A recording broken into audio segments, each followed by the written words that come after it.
Welcome to another episode of Startup with Poland. My name is Tessa McIver and I'm your host. Now, today we're going to be talking to a startup founder who's not from Poland. He's from Latvia. However, my guest, Edgars Stafeckis, is currently scaling his business into the Polish market. Edgars is the CEO and co-founder of TrustLynx. TrustLynx is a, wait for it, API platform that enhances a company's e-channels and internal systems with user identification, e-signing and e-sealing capabilities. Don't worry, Edgars will tell us more about what that all means in a second. Now, Edgars himself started his career as a consultant and project manager, but founding TrustLynx opened an absolutely new page in Edgars' life and brought a new experience of launching products, establishing and scaling a business, and attracting investors and growing a team. So I'm really excited to hear about Edgars' journey and about what TrustLynx really does. So Edgars, absolutely fantastic to have you with us. Tessa, thank you for the opportunity to share and be here. My pleasure. No, great. I'm happy to catch you whilst you're in Poland. I know you're in Poland more often these days, so great to get you into the studio.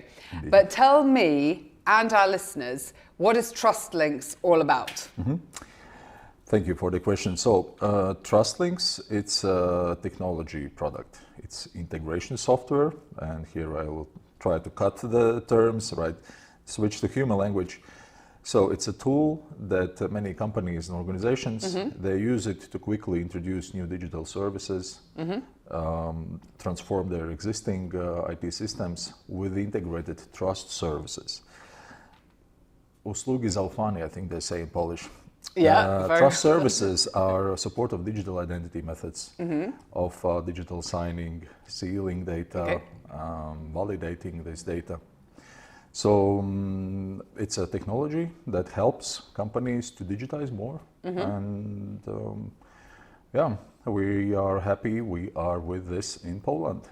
Yeah, well, I think, certainly all of us, people on the streets, use more and more frequently, that we get an e-signature rather than going into the branch of some service provider to sign. So, that sounds incredibly interesting. But what actually motivated you as an individual to become a startupper as opposed to, regular job in a regular company? Why did you take on this challenge? Yeah, I had a sort of career in banking and enterprise software and business consulting business. But to be frank, as a personality, I'm very open to new ideas. As a child, I remember with my brother, we were constantly moving the room, changing the outlay to have some, Your novelty. parents must have been delighted. Not sure about that, but and this, I had this urge all the time that what kept me all excited or interested about what I do is that I feel that I'm introducing some novelty, something new, like a greater cause. So in my previous career, I reached also a point where, going bottom up, being in a good position, I felt this urge that some part of me is missing a challenge, and an opportunity came along. So it was not much of a thinking. Of course, I kind of sort of consulted also with my wife. And now looking back at that conversation when we spoke, hey, listen, I feel I want to go this direction, but let's discuss this. Then the question was, what will it mean? You will be a startup. Or only thing I could mention is, garage and all those cliche, things about startupper. But it didn't scare me because I knew that whatever is the result, I want to pursue this experience, the path. And so far I'm happy I did it, and I believe I'll never regret it. So it's really the journey that that you want to go down and to experience, I suppose. Exactly. Currently the path, how I call it, dopamine, or the excitement about what we're doing, is keeping me, up at night. We joke that I'm working 2 shifts, the one during the daytime and the other one when the kids are asleep. But jokes aside, it's a very interesting journey. Every day I'm learning new, I'm doing new things, and this is what really excites me. And although there is, definitely the energy, the excitement, that is keeping you going, there must have been some really difficult, points along the way. And, how did you overcome them? What were they? And, how did you overcome those difficult times? Yeah, every startup has their own story, probably. Yeah, of course. We are a corporate spin-off, and that also is one sort of challenges that you need to take care of. But if I now quickly think of a challenge, there is one. We are a rather specific niche technology. It's used everywhere. Everybody uses those trust services somehow every day.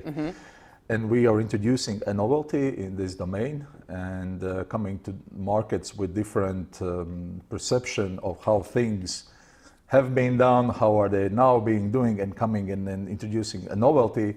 It's not the easiest task, and I still find myself struggling sometimes to deliver the shortest, the rightest message to get it through, So for people to understand what we do, what is the difference, what is this and that. I'm used to that.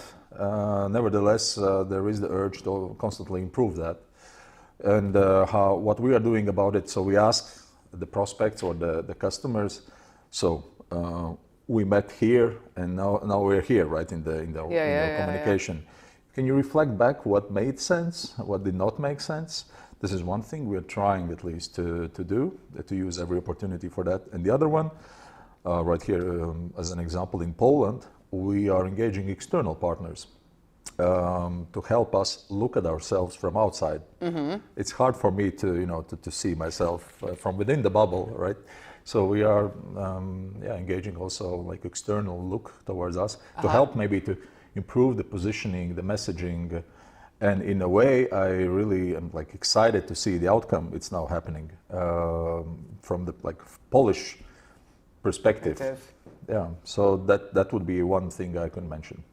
Well, I'm really, as I said, excited that I managed to grab you here into the studio because you happen to be in Poland. But that's all because, you're scaling TrustLynx into the Polish market. Yes. And I'm really interested to, find out why you chose Poland. How has the experience been? Maybe what are some of the differences that you found from Poland, in Poland? Yeah, look, we come from Baltics. And there, the adoption of these digital identities and like digital transactions is somewhat different. In Poland, we see there are millions of citizens having digital identity, either in their mobile phone or the ID card or the USB stick, different flavors. Mostly it's the mobile device, right? Nevertheless, we see huge potential, how that could be more widely adopted by industries. Again, to further digitize, to not stop at certain system implemented. So we're a digital company. You can do much more if you properly adopt those trust services. This is where we come from. We, with my co-founder, in our previous experience, we were hired to solve the puzzle for many companies in our home market, the initial market, so to speak. So we productize this, and we see huge potential for our technology in a market like Poland. Coming to Poland, I see people are very open to try new things, very open to learn. At least so far, the people I'm meeting.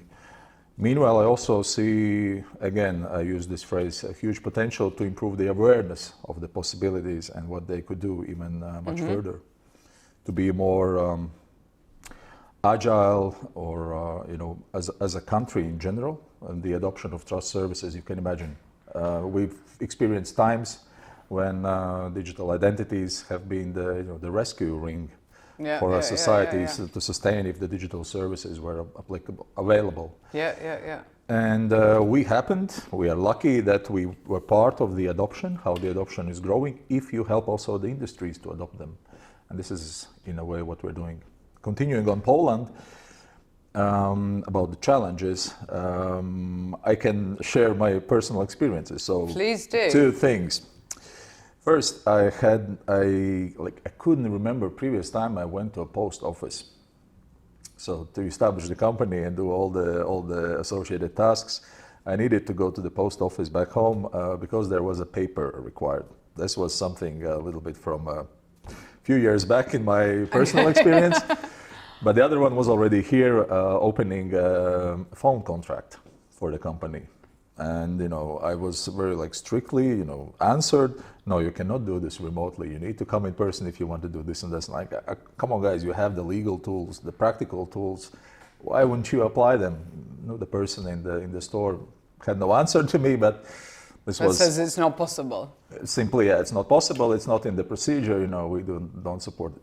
And this is probably the story of the, two salesmen going to the desert, selling the shoes, right? And I don't know. Please tell us. And one of them comes back, says, listen, everybody walking barefoot there, it's too hot for shoes there. The other one coming back, hey, listen, nobody wears shoes there. It's such a huge potential there. So it's probably also how the attitude, what you see. Yeah. Don't get me wrong, it's not so bad, but we see a potential to move further in the digital journey in Poland, in many companies, even in the public sector as well. Okay, well, so that's good to hear that you do see a lot of potential here, and so far, despite the experience in the post office with the mobile phone. But what about on a personal level? How have you felt? That because I know that you have some employees here, I think, and so on.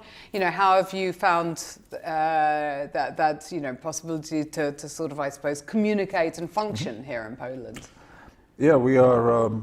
Rather international team, not the Scandinavian part of the Baltic Sea coast, but Baltics. We have Ukrainian people in our team. We have Polish people represented. So I know many more national holidays now, right?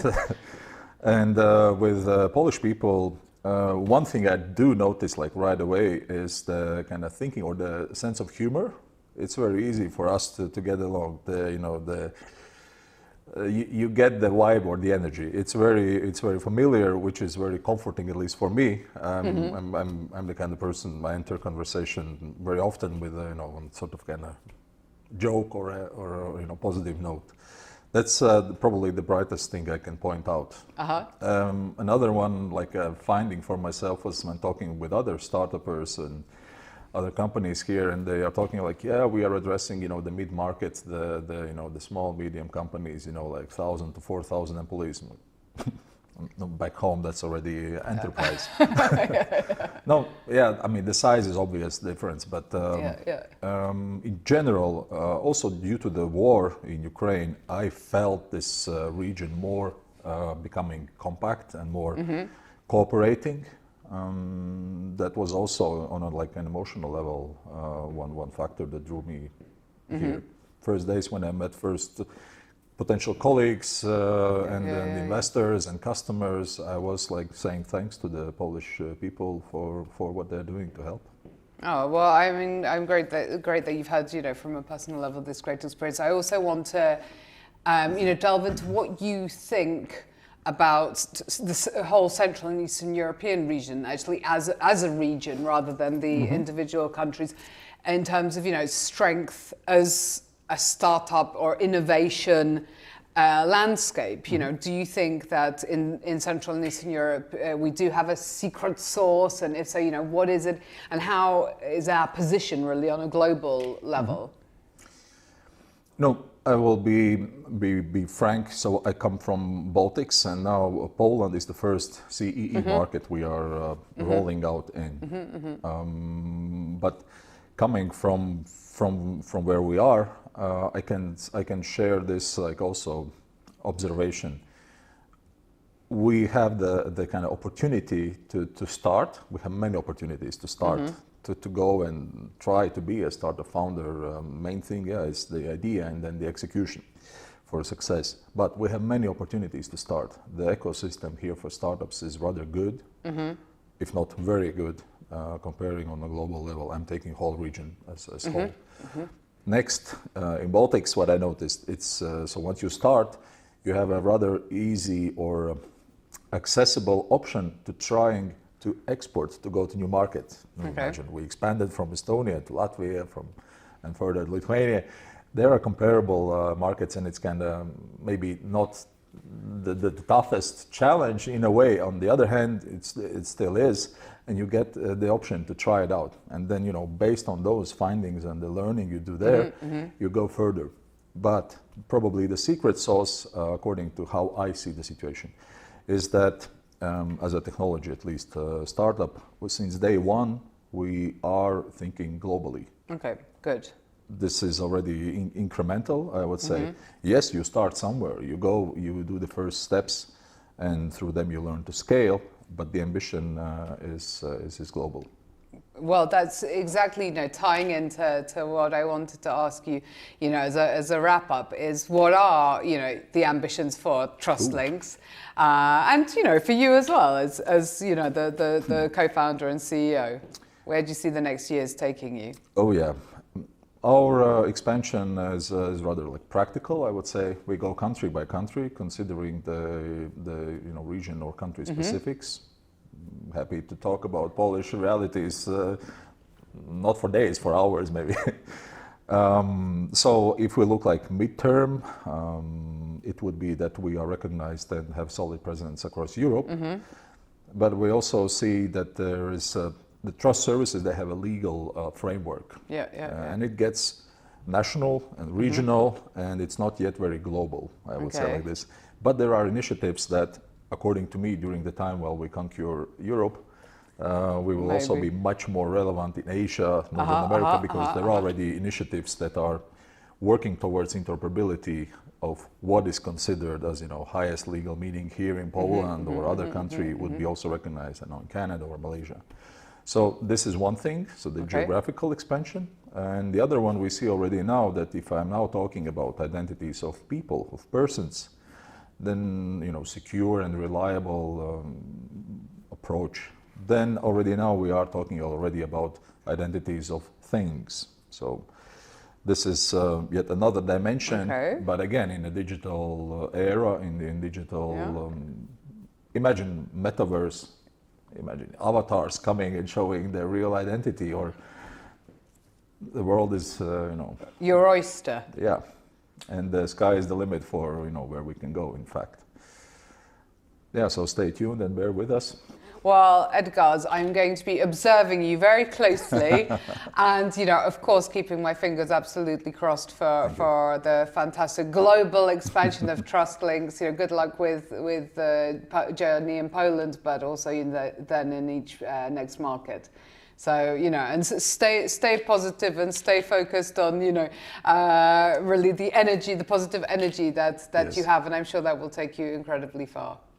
I hope so too. I'm sure so too. I'm sure so. So thank you for joining us. Thank you for having me here. And thank you to our listeners. And join us next time for another episode of Startup with Poland.